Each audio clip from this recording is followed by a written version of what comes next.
na kailangan talaga ng tulong nila. Lalo na din yun si Pidot. Dahil nakita po namin yung video kanina ni EJ. Oo.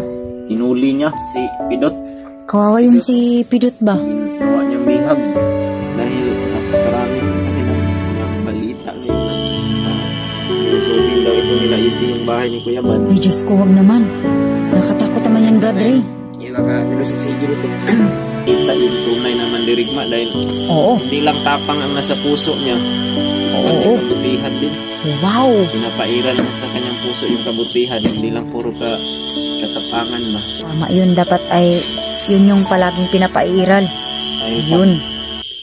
Yung pinapairal niya siguro puro tapang lang. Siguro hindi. Wala ako ngayon dito dahil pagkalaki yung kasalanan kong nagawa sa kanya eh.